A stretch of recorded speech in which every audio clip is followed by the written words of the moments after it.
the long run, do you think that a core of Jayson Tatum and Jaylen Brown is conducive to a championship?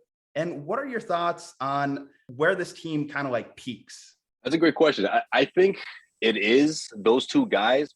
And the biggest reason I would say is because what we've seen this year, and that's them completely committing to the defensive end of the floor. I think that's a huge adjustment that's really been a ripple effect throughout the roster. If you really look at it, I mean, the numbers say it, the eye test says it, and then bringing guys in like Derek White and an old friend and Daniel Tice, that adds to the message, to the identity of this team. Defense first will lead to easy opportunities on offense. And I think these guys really believe in that. So, to answer your question, I do think that these two guys can do it. It's just a matter of how talented is this team going to be moving forward. Now, what I mean by that is, the evolution of this core, or whether, that includes Marcus Smart, that includes Derek White right now, guys who are under contract for 3-4 years, who are essentially the fabric of what they're doing here. So I do think the product itself, the way Ime has sort of put this team together and the identity, and when you have two elite scorers like that, who in my opinion are still getting better, I think you have a really good shot of being competitive and maybe reaching the NBA Finals one day.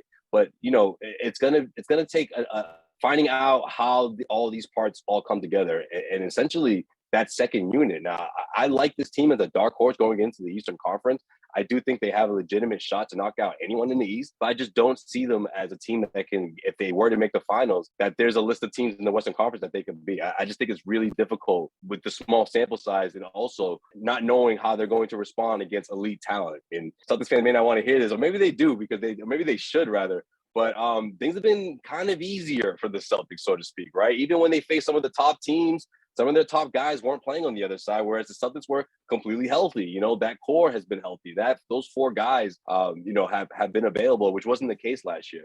Tatum, Brown, Smart, Robert Williams, all those guys staying healthy has made a tremendous impact. And someone like Robert Williams is also a bit of a question mark. And what I mean by that, again, is we know what we've seen thus far, and we like what we've seen thus far, and how he's going to evolve offensively could really put this team at a higher level. So we have to wait and see. But, to answer your question, I do believe that these two guys can lead a championship team. I mean, I know that was people were questioning that, and they had every right to. But at this point of the season, at this point in these guys' career, between Tatum and Brown, I do think they've matured enough and that they're ready to take that next leap. It's just a matter of who's going with them and how is this thing going to come together, So we have to wait and see.